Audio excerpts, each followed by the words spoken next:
dahulu ya. Perkenalkan, nama kakak Junita, adik-adik bisa panggil Kak Nita. Nah, kakak mahasiswi program studi bimbingan dan konseling Universitas Tadulako. Kakak angkatan 2024. Nah, tujuan kakak berdiri di sini yaitu untuk memenuhi tugas ujian tengah semester mata kuliah bimbingan dan konseling belajar, di mana kakak diberikan tugas untuk memberikan bimbingan klasikal kepada adik-adik dengan topik prokrastinasi akademik. Sebelum masuk ke pembahasan, di sini ada yang pernah dengar tidak apa itu prokrastinasi akademik? Ada yang pernah? Oke. Kalau tidak, mari kita masuk ke pembahasan. Jadi, prokrastinasi akademik ini adalah perilaku yang sering kita lakukan. Betul tidak? Yaitu perilaku menunda-nunda pengerjaan tugas. Di sini pasti sering menunda-nunda pengerjaan tugas, toh? Nah, prokrastinasi akademik ini berhubungan dengan akademik tentunya. Kayak contohnya tugas sekolah ataupun PR. Nah, kita tunda-tunda. Karena kenapa? Karena ada pekerjaan lain yang kita lakukan yang menurut kita lebih penting, tapi belum tentu itu yang paling bagus. Contohnya kayak main handphone. Terus, kapan dikatakan prokrastinasi akademik? Jadi, penunda-tundaan itu dikatakan prokrastinasi akademik ketika dilakukan secara sadar dan juga dilakukan secara berulang kali. Masuk ke pembahasan yang kedua, yaitu faktor penyebab prokrastinasi akademik. Di sini ada faktor internal dan faktor eksternal. Faktor internal itu yang berasal dari dalam diri adik-adik sendiri, seperti mungkin kondisi fisik, kesehatan adik-adik itu berpengaruh. Misal kalau kita sakit, pasti kita bilang nanti aja deh kerja tugasnya soalnya saya masih sakit. Terus ada juga kondisi psikologis. Ketika adik-adik semangat, punya motivasi yang tinggi untuk mengerjakan tugas, pasti adik-adik kerja tugas itu. Tapi kalau semangat adik-adik kurang, kayak mungkin bergumul dulu, moodnya adik-adik tidak bagus, pasti kalian malas untuk kerja tugas. Betul tidak? Terus yang faktor yang kedua ada faktor eksternal. Dimana faktor eksternal itu yang berasal dari luar, seperti gaya pengasuhan ataupun kondisi lingkungan. Gaya pengasuhan itu contohnya kayak orang tua yang terlalu keras terhadap anaknya. Contoh, anaknya mau keluar untuk kerja kelompok, agak menyelesaikan tugasnya toh. Nah, tapi orang tuanya ini tidak izinkan, otomatis anak itu menunda pengerjaan tugas tersebut. Terus ada juga kondisi lingkungan. Jadi lingkungan sekitar kita, contohnya teman dekatnya kita, jika teman kita malas kerja tugas, bisa jadi juga kita bisa ikut malasnya.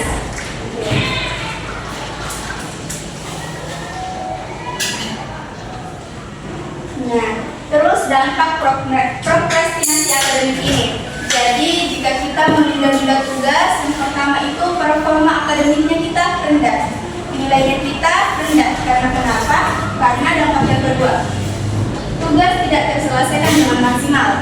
Karena kita buru-buru untuk mengejar deadline.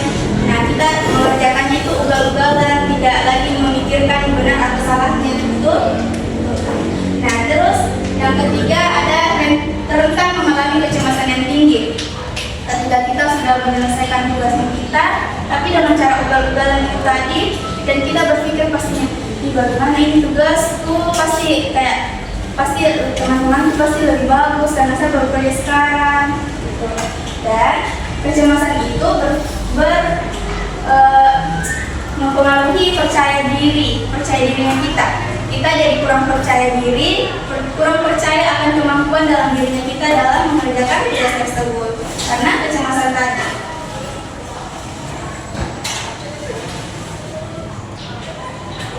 Selanjutnya ada tips and trick dalam mengatasi prokrastinasi akademik atau penunda-tundaan tugas ini. Yang pertama, adik-adik bisa lakukan, kita harus sadari kegiatan apa yang kita lakukan. Jika kita belajar, kita harus fokus ke belajar itu. Jangan lagi main handphone. Nah, kalau kita Contohnya, misal materinya ada di handphone, ya kita buka materi itu aja, jangan bikin sosial media lain lagi. Terus, yang kedua ada kita harus bantah pikiran kita yang bilang saya tidak bisa melakukan ini. Karena semua sesuatu yang kita usahakan pasti kita bisa melakukan hal tersebut. Yang ketiga, kita buat daftar tugas harian. Jadi kalau ada tugas, kita beli memang buku yang khusus untuk catatan tugas kita. Kita buat daftar tugas harian, terus kita list di situ yang mana yang sudah mendekati tenggat waktu kumpulnya. Jika sudah masuk ke waktu itu, kita harus mengerjakan sebelum waktu itu. Jadi satu hari itu harus ada tugas yang kita kerjakan. Nah, itu tadi pemaparan materi dari kakak. Kakak ingin ada review kembali terhadap materi yang tadi. Apakah adik-adik sudah paham dengan materinya atau ada yang sedikit yang singgah di kepala adik-adik? Di sini ada 2 pertanyaan. Kakak mau adik-adik menulis jawabannya di kertas ini. Tapi kalau ada yang mau langsung jawab salah satu pertanyaan ini, kakak tidak pakai kertas lagi. Pertanyaannya itu, yang pertama, apa yang adik-adik ketahui tentang prokrastinasi akademik tadi? Kakak jelaskan. Boleh, silakan berdiri dan perkenalkan diri. Perkenalkan, nama saya Kemaira, setelah sampai saya akan menjawab pertanyaan.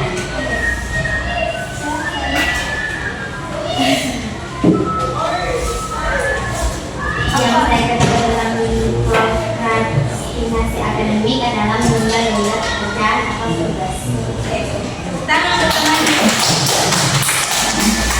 Nah, terus tugas soal yang kedua itu, bagaimana cara adik-adik mengatasi prokrastinasi akademik? Ada yang mau jawab? Yang tadi kita buat daftar tugas harian kah? Atau caranya adik-adik bagaimana dalam mengerjakan tugas itu? Mungkin bisa saya bagikan kertas ini kepada adik-adik. Mungkin jawab ya.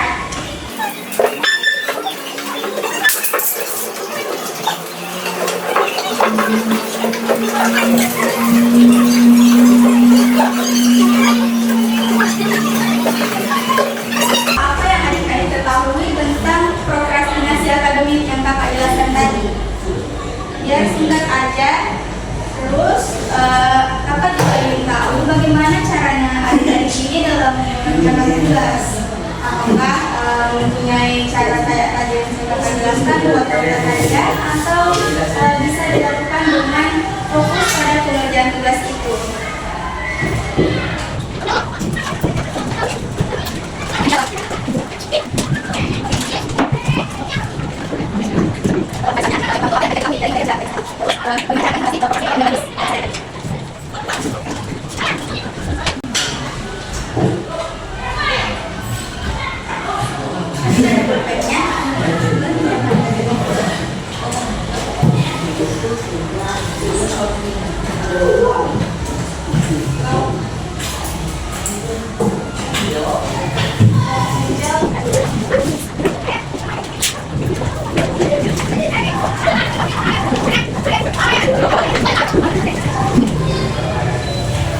Prokrastinasi akademik itu apa? Dari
Kalau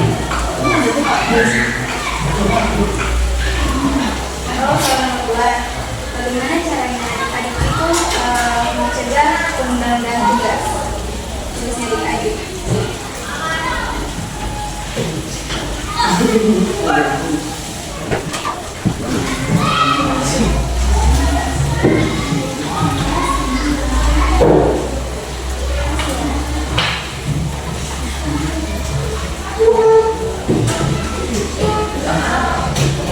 Nomor 1, apa yang adik-adik ketahui dari materi yang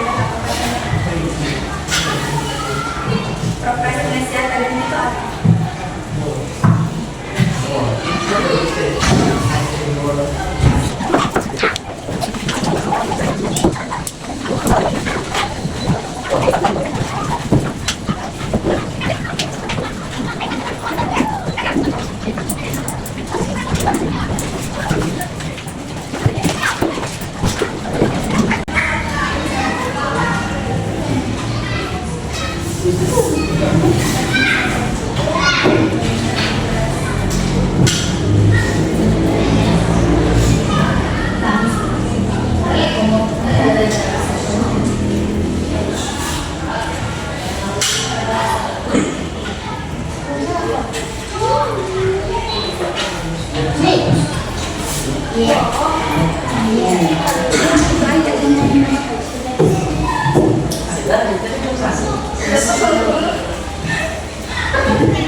It's me on the PS5.